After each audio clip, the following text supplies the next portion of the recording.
ഓം ശാന്തി 13/3/2024 പ്രഭാതമുരളി. മധുരമായ കുട്ടികളെ, മുഴുവൻ ലോകത്തിലും നിങ്ങളെപ്പോലെ കോടിമടങ്ങ് ഭാഗ്യശാലികളായ വിദ്യാർത്ഥികൾ വേറെയില്ല. ജ്ഞാനസാഗരനായ അച്ഛൻ സ്വയം ടീച്ചറായി വന്ന് നിങ്ങളെ പഠിപ്പിക്കുകയാണ്. ചോദ്യം: ഏത് ലഹരി സദാ നിലനിർത്തുകയാണെങ്കിൽ മോഹത്തിന്റെ ചരടുകൾ പൊട്ടിപ്പോകും? ഉത്തരം: സേവനം ചെയ്യുന്നതിനുള്ള ലഹരി സദാ നിലനിർത്തുകയാണെങ്കിൽ മോഹത്തിന്റെ ചരടുകൾ പൊട്ടിപ്പോകും. സദാ ബുദ്ധിയിൽ ഓർമ്മയുണ്ടാകണം, ഈ കണ്ണുകൾ കൊണ്ട് എന്തെല്ലാം കാണുന്നുവോ അതെല്ലാം നശിക്കാനുള്ളതാണ്. ഇതിനെയെല്ലാം കണ്ടുകൊണ്ടും കാണരുത്. അച്ഛന്റെ ശ്രീമതമാണ് മോശമായത് കേൾക്കരുത്, മോശമായത് കാണരുത്. ഓം ശാന്തി. മധുരമായ സാളിഗ്രാമങ്ങളെ പ്രതി അല്ലെങ്കിൽ ആത്മീയ കുട്ടികളെ പ്രതി ശിവഭഗവാൻ ഉച്ചരിക്കുകയാണ്. ഇത് കുട്ടികൾക്ക് അറിയാവുന്നതാണ്. നമ്മൾ സത്യുഗി ആദി സനാതന ദേവീദേവതാ ധർമ്മത്തിൽ ഉള്ളവരായിരുന്നു. അതിനാൽ സദാ ഇത് ഓർമ്മയിൽ ഉണ്ടായിരിക്കണം. ആദി സനാതന ദേവീദേവതാ ധർമ്മത്തെ വളരെയധികം പേർ അംഗീകരിക്കുന്നു. പക്ഷേ ദേവതാ ധർമ്മത്തിനു പകരം ഹിന്ദു എന്ന് പേര് വെച്ചു. നിങ്ങൾക്കറിയാം, നമ്മൾ ആദി സനാതന ധർമ്മത്തിലെ ആരായിരുന്നു. പിന്നീട് പുനർജന്മം എടുത്തെടുത്ത് ഇങ്ങനെയായി മാറി. ഇത് ഭഗവാൻ മനസ്സിലാക്കി തരികയാണ്. ഭഗവാൻ ഏതെങ്കിലും ദേഹധാരിയായ മനുഷ്യനല്ല. ബാക്കി എല്ലാവർക്കും തന്റേതായ ശരീരമുണ്ട്. ശിവബാബയെ പറയുന്നത് വിദേഹി എന്നാണ്. ബാബയ്ക്ക് സ്വന്തമായി ശരീരമില്ല. ബാക്കി എല്ലാവർക്കും സ്വന്തമായി ശരീരമുണ്ട്. അതിനാൽ സ്വയം വിദേഹിയാണ് എന്ന് മനസ്സിലാക്കുന്നത് നിങ്ങൾക്ക് എത്ര മധുരമായി തോന്നുന്നു. നമ്മൾ എന്തായിരുന്നു, ഇപ്പോൾ എന്തായി മാറുകയാണ്. ഈ ഡ്രാമ എങ്ങനെ ഉണ്ടാക്കപ്പെട്ടതാണ്, ഇതും നിങ്ങൾ ഇപ്പോഴാണ് മനസ്സിലാക്കുന്നത്. ഈ ദേവി ദേവതാ ധർമ്മം തന്നെയാണ് പവിത്ര ഗൃഹസ്ഥാശ്രമം. ഇപ്പോൾ ആശ്രമമില്ല. നിങ്ങൾക്കറിയാം, നമ്മളിപ്പോൾ ആദി സനാതന ദേവി ദേവതാ ധർമ്മത്തിന്റെ സ്ഥാപന ചെയ്യുകയാണ്. ഹിന്ദുവെന്ന പേര് ഇപ്പോൾ വെച്ചതാണ്. ആദി സനാതന ഹിന്ദു ധർമ്മമല്ല. ബാബ വളരെയധികം പ്രാവശ്യം പറഞ്ഞിട്ടുണ്ട്, ആദി സനാതന ധർമ്മത്തിലുള്ളവർക്ക് മനസ്സിലാക്കി കൊടുക്കൂ. പറയൂ, ഇതിലെഴുതൂ, ആദി സനാതന ദേവീദേവതാ ധർമ്മത്തിലേതാണോ അതോ ഹിന്ദു ധർമ്മത്തിലേതാണോ? എങ്കിലവർക്ക് 84 ജന്മങ്ങളെ മനസ്സിലാക്കാം. ഈ ജ്ഞാനം വളരെ സഹജമാണ്.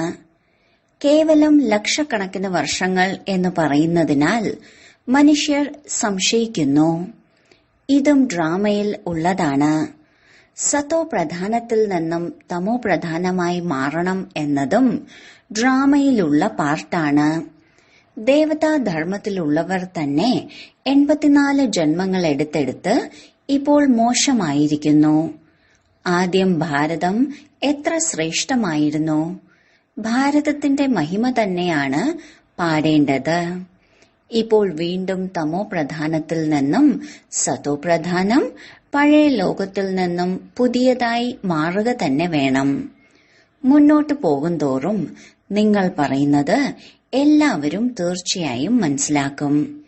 പറയൂ, ഘോരമായ നിദ്രയിൽ നിന്ന് ഉണരൂ. അച്ഛനെയും സമ്പത്തിനെയും ഓർമ്മിക്കൂ. നിങ്ങൾ കുട്ടികൾ മുഴുവൻ ദിവസവും സന്തോഷമായിരിക്കണം.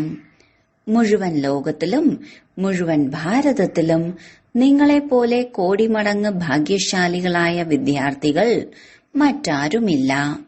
മനസ്സിലാക്കുന്നുണ്ട്, നമ്മൾ എന്തായിരുന്നുവോ അതായി വീണ്ടും മാറുകയാണ്.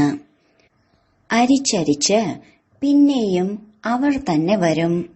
ഇതിൽ നിങ്ങൾ സംശയിക്കരുത്. പ്രദർശനിയിൽ ഒരൽപ്പം കേട്ടിട്ട് പോയാൽ പോലും പ്രജയായി മാറും.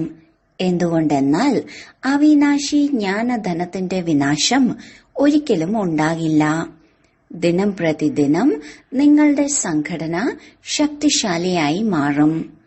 പിന്നെ ഒരുപാട് പേർ നിങ്ങളുടെ അടുത്തേക്ക് വരും. പതുക്കെ പതുക്കെ ധർമ്മത്തിന്റെ സ്ഥാപന ഉണ്ടാകും.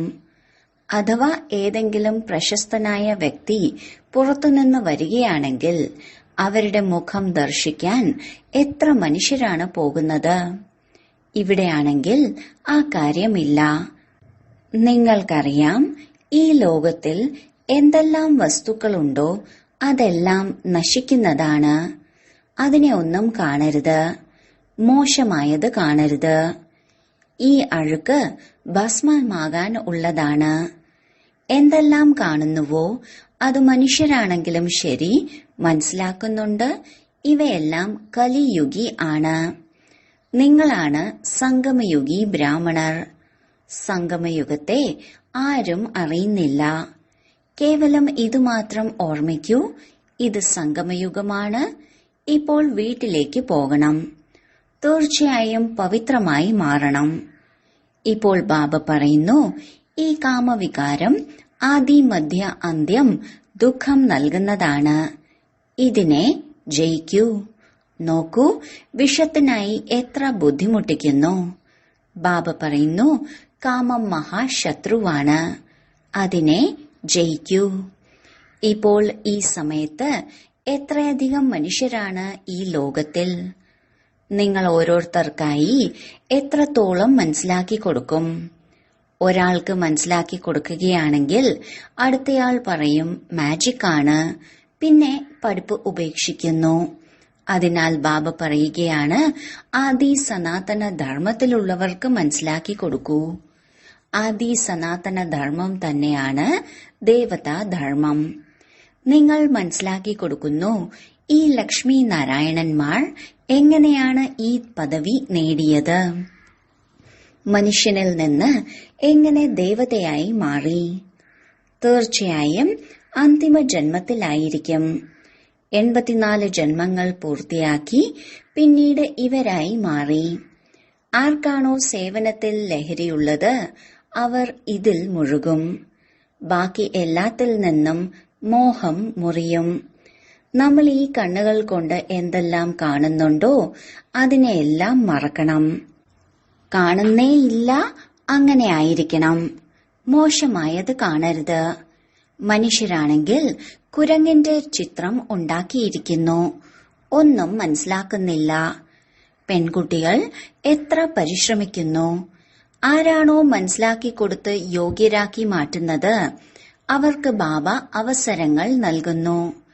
ആരാണോ ജോലി ചെയ്ത് കാണിക്കുന്നത് അവർക്ക് തന്നെയാണ് സമ്മാനവും ലഭിക്കുന്നത്. ബാബ നമുക്ക് എത്ര സമ്മാനം നൽകും ഇതും നിങ്ങൾക്കറിയാം. ആദ്യ സമ്മാനമാണ് സൂര്യവംശി രാജധാനി, രണ്ടാമതാണ് ചന്ദ്രവംശി രാജധാനി. എല്ലാവരും നമ്പർ വൈസ് തന്നെ ആയിരിക്കും. ഭക്തി മാർഗത്തിലെ ശാസ്ത്രങ്ങൾ എത്രയാണ് ഇരുന്ന് ഉണ്ടാക്കുന്നത്. ഇപ്പോൾ ബാബ മനസ്സിലാക്കി തരുന്നു, ഈ ശാസ്ത്രങ്ങൾ വായിക്കുക, യജ്ഞം തപം എന്നിവ ചെയ്തതുകൊണ്ട് എന്റെ അടുത്ത് എത്താൻ കഴിയില്ല. ദിവസങ്ങൾ ചെല്ലുന്തോറും എത്രത്തോളം പാപാത്മാക്കളായി തീരുന്നു. പുണ്യാത്മാവാകാൻ ആർക്കും സാധിക്കില്ല. അച്ഛൻ തന്നെയാണ് വന്ന് പുണ്യാത്മാവാക്കി മാറ്റുന്നത്. ഒന്ന് പരിധിയുള്ള ദാനപുണ്യം, രണ്ടാമത്തേത് പരിധിയില്ലാത്തതാണ്. ഭക്തി മാർഗത്തിൽ പരോക്ഷമായി ഈശ്വരാർത്ഥം ദാനപുണ്യങ്ങൾ ചെയ്യുന്നു. പക്ഷേ ഈശ്വരൻ എന്ന് വിളിക്കുന്നത് ആരെയാണ് എന്നതുപോലും അറിയില്ല. ഇപ്പോൾ നിങ്ങൾക്ക് അറിയാം. നിങ്ങൾ പറയുന്നു, ശിവ് ബാബ ഞങ്ങളെ എന്തിൽ നിന്ന് എന്താക്കിയാണ് മാറ്റുന്നത്. ഭഗവാൻ ഒന്നേ ഉള്ളൂ. ഭഗവാനെ പിന്നീട് സർവവ്യാപി എന്ന് പറയുന്നു. അതിനാൽ അവർക്ക് മനസ്സിലാക്കി കൊടുക്കണം നിങ്ങൾ എന്താണ് ചെയ്തത് എന്ന്. നിങ്ങളുടെ അടുത്തേക്ക് വരുന്നുമുണ്ട്. പക്ഷെ അല്പം കേട്ട് പുറത്തു പോയാൽ അതോടെ കഴിഞ്ഞു. ഇവിടത്തെ കാര്യം ഇവിടെ തന്നെ ഇരുന്നു. എല്ലാം മറക്കുന്നു. നിങ്ങളോട് പറയും, ജ്ഞാനം നല്ലതാണ്, ഞങ്ങൾ വീണ്ടും വരുമെന്ന്. പക്ഷെ മോഹത്തിന്റെ ചരടുകൾ മുറിയുന്നില്ല. മോഹജീത്ത് രാജാവിന്റെ കഥ എത്ര നല്ലതാണ്. മോഹജീത്ത് രാജാവ് ഫസ്റ്റ് ക്ലാസ്സായ ഈ ലക്ഷ്മി നാരായണന്മാരാണ്. പക്ഷെ മനുഷ്യർ മനസ്സിലാക്കുന്നില്ല. അത്ഭുതമാണ്. രാവണ രാജ്യത്തിൽ ഏണിപ്പടികൾ ഇറങ്ങി തീർത്തും താഴേക്ക് വീണുപോയി. കുട്ടികളുടെ കളിയുണ്ടല്ലോ, മുകളിലേക്ക് പോയിട്ട് പിന്നീട് താഴേക്ക് വീഴുന്നു. നിങ്ങളുടെ കളിയും വളരെ സഹജമാണ്. അച്ഛൻ പറയുന്നു, നല്ല രീതിയിൽ ധാരണ ചെയ്യൂ. ഒരു മോശമായ കാര്യവും ചെയ്യരുത്. അച്ഛൻ പറയുന്നു, ഞാൻ ബീജസ്വരൂപവും സത്ചിത്ത് ആനന്ദസ്വരൂപവുമാണ്. ജ്ഞാനസാഗരനാണ്. ഇപ്പോൾ ജ്ഞാനസാഗരൻ എന്താ മുകളിൽ തന്നെ ഇരിക്കുമോ? തീർച്ചയായും എപ്പോഴെങ്കിലും വന്ന് ജ്ഞാനം നൽകിയിട്ടുണ്ടാകും. ജ്ഞാനമെന്നാൽ എന്താണ് എന്നതുപോലും ചിലർക്കറിയില്ല. ഇപ്പോൾ അച്ഛൻ പറയുന്നു, ഞാൻ നിങ്ങളെ പഠിപ്പിക്കാൻ വരികയാണ്. അതിനാൽ ദിവസവും പഠിക്കണം. ഒരു ദിവസം പോലും പഠിപ്പ് മുടക്കരുത്. തീർച്ചയായും നല്ല എന്തെങ്കിലും പോയിന്റുകൾ ലഭിക്കും. മുരളി പഠിക്കുന്നില്ലെങ്കിൽ പോയിന്റ് തീർച്ചയായും മിസ്സാകും. പരിധിയില്ലാത്ത പോയിന്റ്സ് ഉണ്ട്. നിങ്ങൾ ഭാരതവാസികൾ ആദി സനാതന ദേവീദേവതാ ധർമ്മത്തിലേതാണ് എന്നതും മനസ്സിലാക്കി കൊടുക്കണം. ഇപ്പോൾ എത്രയധികം ധർമ്മങ്ങളാണ്. വീണ്ടും ചരിത്രം ആവർത്തിക്കും. ഇത് കയറുന്നതിനും ഇറങ്ങുന്നതിനുമുള്ള ഏണിപ്പടിയാണ്. എങ്ങനെയാണോ ഭൂതത്തിന് ആജ്ഞ നൽകുന്നത്, പടികൾ കയറൂ എന്നിട്ട് ഇറങ്ങൂ. നിങ്ങളെല്ലാവരും ഭൂതങ്ങളല്ലേ. 84ന്റെ ഏണിപ്പടി കയറുന്നു, പിന്നീട് ഇറങ്ങുന്നു. എത്രയധികം മനുഷ്യരാണ്. ഓരോരുത്തർക്കും എത്ര പാർട്ടാണ് അഭിനയിക്കാനുള്ളത്. കുട്ടികൾക്ക് വളരെ അത്ഭുതം തോന്നണം. നിങ്ങൾക്ക് പരിധിയില്ലാത്ത മുഴുവൻ നാടകത്തിന്റെയും അറിവ് ലഭിച്ചു. മുഴുവൻ സൃഷ്ടിയുടെയും ആദി മധ്യ അന്ത്യത്തെ നിങ്ങളിപ്പോൾ മനസ്സിലാക്കി. ഒരു മനുഷ്യനും ഇതറിയാൻ കഴിയില്ല. സത്യയുഗത്തിൽ ആരുടെ മുഖത്തു നിന്നും ഒരു മോശമായ വാക്കും വരില്ല. ഇവിടെയാണെങ്കിൽ പരസ്പരം വഴക്ക് പറഞ്ഞുകൊണ്ടിരിക്കുന്നു. ഇതാണ് വിഷയവൈതരണി നദി, അതായത് ഘോര നരകം. എല്ലാ മനുഷ്യരും ഘോര നരകത്തിൽ പെട്ടിരിക്കുകയാണ്. ഇവിടെ എങ്ങനെയാണോ രാജാവും റാണിയും, അതുപോലെയാണ് പ്രജകളും. എപ്പോഴാണോ മനസ്സിലാക്കുന്നത് ആദി സനാതന ദേവീദേവതാ ധർമ്മത്തിന്റെ സ്ഥാപന ആരാണ് ചെയ്തത്, അപ്പോൾ അന്തിമത്തിൽ നിങ്ങളുടെ വിജയം ഉണ്ടാകും. ഇതാണ് ആദ്യത്തെ മുഖ്യമായ കാര്യം. പക്ഷെ ഇത് ആരും അറിയുന്നില്ല. അച്ഛൻ പറയുന്നു, ഞാൻ ഏഴകളുടെ തോഴൻ തന്നെയാണ്. അവസാന സമയത്ത് വളരെ വൈകുമ്പോൾ ഇത് മനസ്സിലാക്കും. ഇപ്പോൾ നിങ്ങൾക്ക് മൂന്നാമത്തെ നേത്രം ലഭിച്ചിരിക്കുന്നു. മധുരമായ വീടിന്റെയും മധുരമായ രാജധാനിയുടെയും ഓർമ്മ ബുദ്ധിയിലുണ്ട്. അച്ഛൻ പറയുന്നു, ഇപ്പോൾ ശാന്തിധാമത്തിലേക്കും സുഖധാമത്തിലേക്കും പോകണം. നിങ്ങൾ എന്ത് പാർട്ടാണോ അഭിനയിച്ചത് അത് ബുദ്ധിയിൽ വരുന്നുണ്ടല്ലോ. നിങ്ങൾ ബ്രാഹ്മണർ ഒഴിച്ച് ബാക്കി എല്ലാവരും മരിച്ചു കിടക്കുകയാണ്. ബ്രാഹ്മണർ മാത്രമേ എഴുന്നേറ്റ് നിൽക്കുകയുള്ളൂ. ബ്രാഹ്മണർ തന്നെയാണ് ദേവതയായി മാറുന്നത്. ഈ ഒരു ധർമ്മം സ്ഥാപിക്കപ്പെടുകയാണ്. ബാക്കി ധർമ്മങ്ങൾ എങ്ങനെയാണ് സ്ഥാപിക്കപ്പെട്ടത് എന്നതും ബുദ്ധിയിലുണ്ട്. മനസ്സിലാക്കി തരുന്നത് ഒരേ ഒരു ബാബയാണ്. ഇങ്ങനെയുള്ള അച്ഛനെ മിനിറ്റിന് ഓർമ്മിക്കണം. ജോലികളെല്ലാം ചെയ്തോളൂ, പക്ഷെ പവിത്രമാവണം എന്ന് മാത്രം. ആദി സനാതന ദേവീദേവതാ ധർമ്മം പവിത്രമായിരുന്നു. ഇപ്പോൾ വീണ്ടും പവിത്രമാകണം. നടക്കുമ്പോഴും കറങ്ങുമ്പോഴും നിങ്ങൾ എന്നെ ഓർമ്മിക്കൂ. എങ്കിൽ നിങ്ങൾ സത്തോ പ്രധാനമായി മാറും. സത്തോ പ്രധാനമായി മാറുമ്പോഴേ ശക്തിയുണ്ടാകൂ. ഓർമ്മിക്കാതെ നിങ്ങൾക്ക് ഉയർന്നതിലും ഉയർന്ന പദവി ഒരിക്കലും നേടാൻ കഴിയില്ല. സത്തോ പ്രധാനം വരെ എത്തുമ്പോഴേ പാപം ഭസ്മമാകൂ. ഇതാണ് യോഗാഗ്നി. ഈ പദം ഗീതയിലേതാണ്. യോഗം യോഗം എന്ന് പറഞ്ഞ് തലയിട്ടുടയ്ക്കുന്നു. യോഗം പഠിപ്പിക്കുന്നതിന് വേണ്ടി വിദേശത്ത് നിന്ന് പോലും ആളുകളെ കുടുക്കി കൊണ്ടുവരുന്നു. നിങ്ങളുടെ കാര്യങ്ങൾ ആളുകൾ മനസ്സിലാക്കണം. പരമാത്മാവ് സുപ്രീം സോൾ ഒന്നേയുള്ളൂ. അവർ തന്നെയാണ് വന്ന് എല്ലാവരെയും സുപ്രീം ആക്കുന്നത്. ഒരു ദിവസം പത്രത്തിൽ ഇങ്ങനെ വാർത്തയിടും, ഇത് സത്യമാണല്ലോ. ഒരേ ഒരു പരമപിത പരമാത്മാവിനല്ലാതെ മറ്റാർക്കും രാജയോഗം പഠിപ്പിക്കാൻ സാധിക്കില്ല. ഇങ്ങനെയുള്ള കാര്യങ്ങൾ വലിയ വലിയ അക്ഷരങ്ങളിൽ അച്ചടിക്കണം. ശരി, വളരെ കാലത്തെ വേർപാടിനു ശേഷം തിരിച്ചു കിട്ടിയ മധുരമധുരമായ ഓമന സന്താനങ്ങൾക്ക് മാതാവും പിതാവുമായ ബാബ്ദാദയുടെ സ്നേഹസ്മരണകളും പുലർക്കാല വന്ദനവും. ആത്മീയ പിതാവിന്റെ ആത്മീയ കുട്ടികൾക്ക് നമസ്കാരം. ധാരണയ്ക്കുള്ള മുഖ്യസാരം: 1. സൂര്യവംശി രാജധാനിയുടെ സമ്മാനം നേടുന്നതിനു വേണ്ടി ബാബ്ദാദ നൽകുന്ന അവസരങ്ങൾ ഉപയോഗിക്കണം. സേവനം ചെയ്ത് കാണിക്കണം. മോഹത്തിന്റെ ചരടുകളെ പൊട്ടിക്കണം. 2. ജ്ഞാനസാഗരനും വിദേഹിയുമായ അച്ഛൻ സ്വയം പഠിപ്പിക്കുന്നതിനായി വരുന്നു. അതിനാൽ ദിവസവും പഠിക്കണം. ഒരു ദിവസം പോലും പഠിപ്പ് മിസ്സാക്കരുത്. അച്ഛന് സമാനം വിദേഹിയാകുന്നതിനുള്ള പുരുഷാർത്ഥം ചെയ്യണം. വരദാനം: തന്റെ പ്രായോഗിക ജീവിതത്തിന്റെ തെളിവിലൂടെ ശാന്തിയുടെ ശക്തിയുടെ ശബ്ദം വ്യാപിപ്പിക്കുന്ന വിശേഷ സേവാധാരിയായി ഭവിക്കൂ. എല്ലാവരെയും ശാന്തിയുടെ ശക്തിയുടെ അനുഭവം ചെയ്യിപ്പിക്കുക ഇതൊരു വിശേഷ സേവനമാണ്. സയൻസിന്റെ ശക്തി പ്രസിദ്ധമായതുപോലെ ശാന്തിയുടെ ശക്തിയും പ്രസിദ്ധമാകും.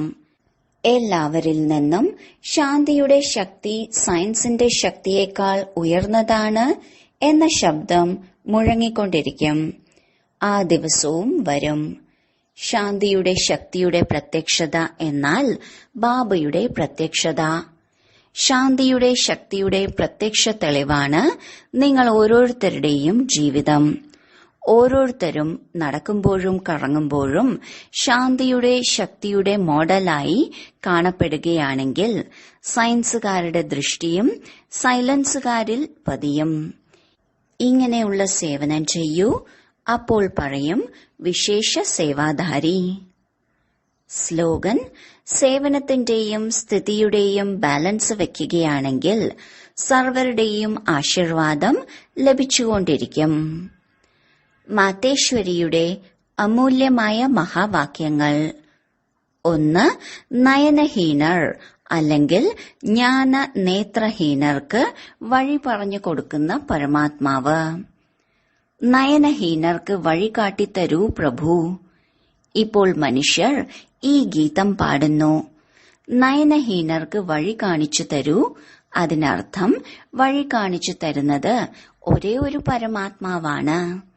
അതുകൊണ്ടാണ് പരമാത്മാവിനെ വിളിക്കുന്നത്.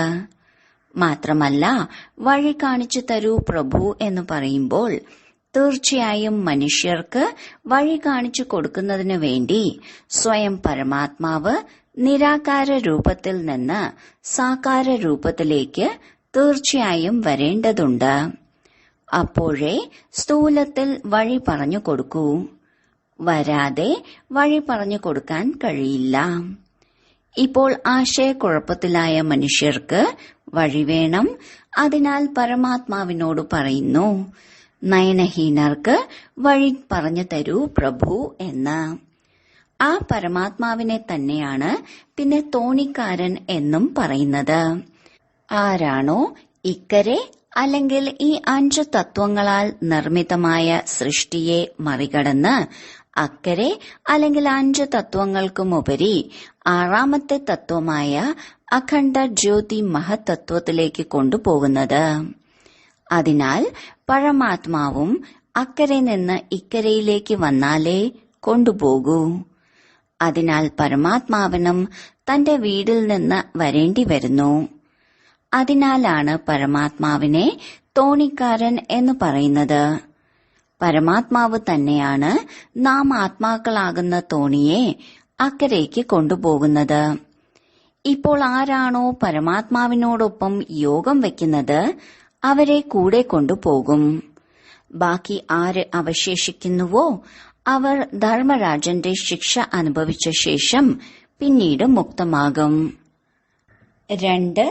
മുള്ളുകൾ അല്ലെങ്കിൽ ദുഃഖത്തിന്റെ ലോകത്തിൽ നിന്നും പൂക്കളുടെ തണലിലേക്ക് അല്ലെങ്കിൽ സുഖത്തിന്റെ ലോകത്തിലേക്ക് കൊണ്ടുപോകുന്നത് പരമാത്മാവാണ്. മുള്ളുകളുടെ ലോകത്തിൽ നിന്നും പൂക്കളുടെ തണലിലേക്ക് കൊണ്ടുപോകൂ. ഇപ്പോൾ ഈ വിളി കേവലം പരമാത്മാവിനോടാണ് നടത്തുന്നത്. എപ്പോൾ മനുഷ്യർ അതിദുഃഖിതരാകുന്നുവോ അപ്പോൾ പരമാത്മാവിനെ ഓർമ്മിക്കുന്നു. പരമാത്മാവ് ഈ മുള്ളുകളുടെ ലോകത്തിൽ നിന്നും പൂക്കളുടെ തണലിലേക്ക് കൊണ്ടുപോകുന്നു. ഇതിലൂടെ തെളിയുന്നു, അതായത് തീർച്ചയായും അതും ഏതോ ഒരു ലോകമാണ്. ഇപ്പോഴത്തെ ഈ ലോകം മുള്ളുകൾ നിറഞ്ഞതാണെന്ന് ഇപ്പോൾ സർവർക്കും അറിയാം. ഇക്കാരണത്താലാണ് മനുഷ്യർ ദുഃഖവും അശാന്തിയും അനുഭവിക്കുമ്പോൾ പുഷ്പങ്ങളുടെ ലോകത്തെ ഓർമ്മിക്കുന്നത്. അപ്പോൾ അങ്ങനെയും ഒരു ലോകമുണ്ടാകും. ആ ലോകത്തിന്റെ സംസ്കാരം ആത്മാവിൽ നിറഞ്ഞിട്ടുണ്ടാകും. ഇപ്പോൾ നമുക്കറിയാം ദുഃഖവും അശാന്തിയുമെല്ലാം കർമ്മബന്ധനത്തിന്റെ കണക്കുകളാണെന്ന്. രാജാവ് മുതൽ പാവപ്പെട്ടവർ വരെ ഓരോ മാനവനും ഈ കണക്കുകളാൽ വരിഞ്ഞു മുറുക്കപ്പെട്ടിരിക്കുകയാണ്. അതിനാൽ പരമാത്മാവ് തന്നെ പറയുന്നു, ഇത് കലിയുഗി ലോകമാണ്. അത് പൂർണമായും കർമ്മബന്ധന നിർമ്മിതമാണ്. മുൻപത്തെ ലോകം സത്യയുഗമായിരുന്നു. അതിനെയാണ് പുഷ്പങ്ങളുടെ ലോകമെന്ന് പറയുന്നത്. അത് കർമ്മബന്ധനരഹിത ജീവൻ മുക്തരായ ദേവീ ദേവതകളുടെ രാജ്യമാണ്. അതിപ്പോൾ ഇല്ല. ഇപ്പോൾ നാം ജീവൻ മുക്തമെന്ന് പറയുന്നതിന്റെ അർത്ഥം നാം ഏതെങ്കിലും ദേഹത്തിൽ നിന്ന് മുക്തമായിരുന്നു എന്നല്ല, മറിച്ച് അവർക്ക് യാതൊരു ദേഹബോധവും ഇല്ലായിരുന്നു.